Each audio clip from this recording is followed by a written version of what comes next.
Iran has agreed to allow the International Atomic Energy Agency to service monitoring cameras at Iranian nuclear sites. This after talks on Sunday between IAEA head Rafael Grossi and the head of Iran's Atomic Energy Organization. But is this too little too late? The Islamic Republic is reportedly rushing towards achieving nuclear capabilities as all sides are wary and losing patience with renewed talks on the JCPOA agreement.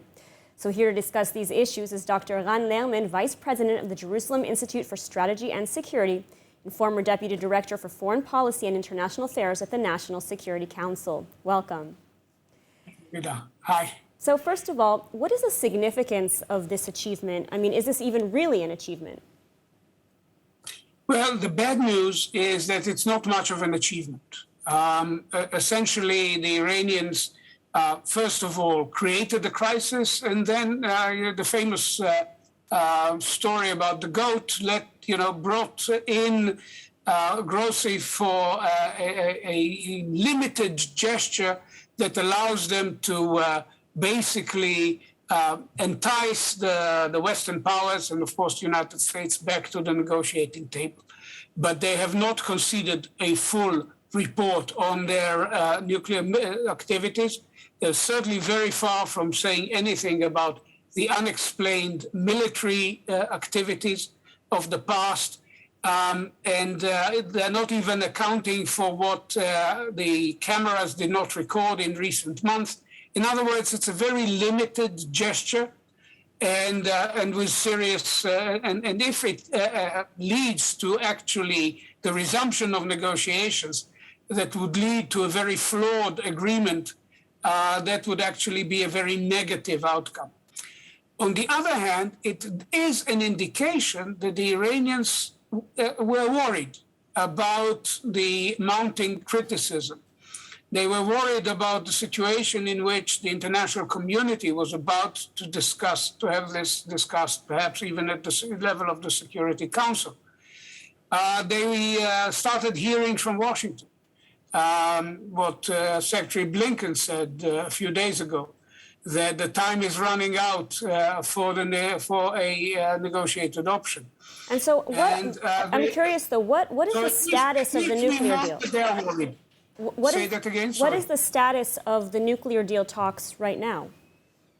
Well, they've been completely frozen since the political changeover in Iran, and President Raisi has not yet been authorized to return to the table.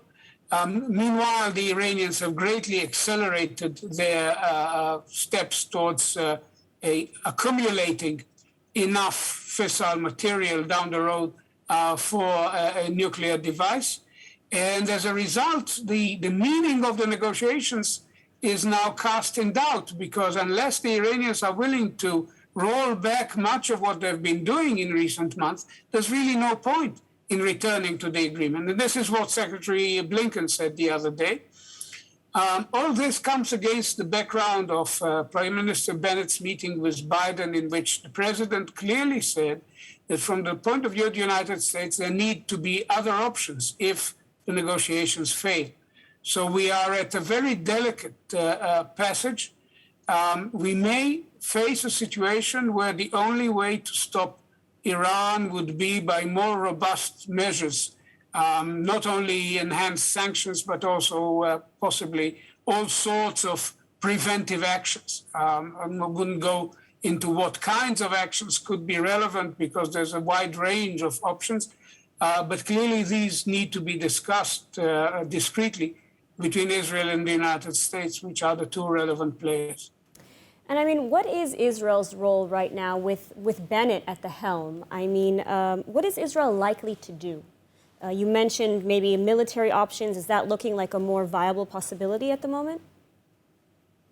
Well, it must be on the table.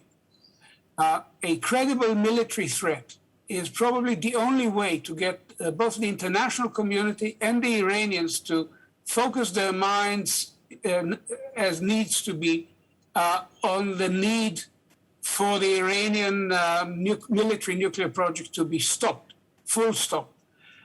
Without that option in the background, no amount of sanctions will actually do the trick. You may gain some time, but it will not reverse this effort. So it needs to be out there. Diplomacy can be given a run, but it can only succeed if it is backed by a credible threat.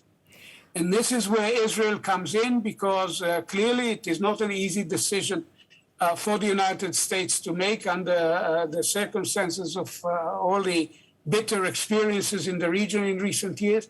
But if Israel is utterly committed to take that action if necessary, then everything else falls into place. And I would add very carefully that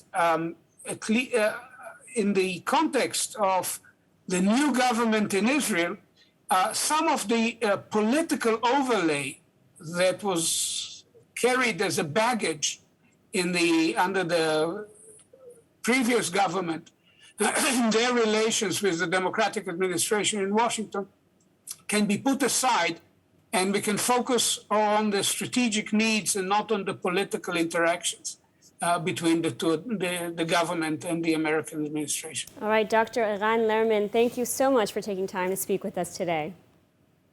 You're very welcome. Thank you.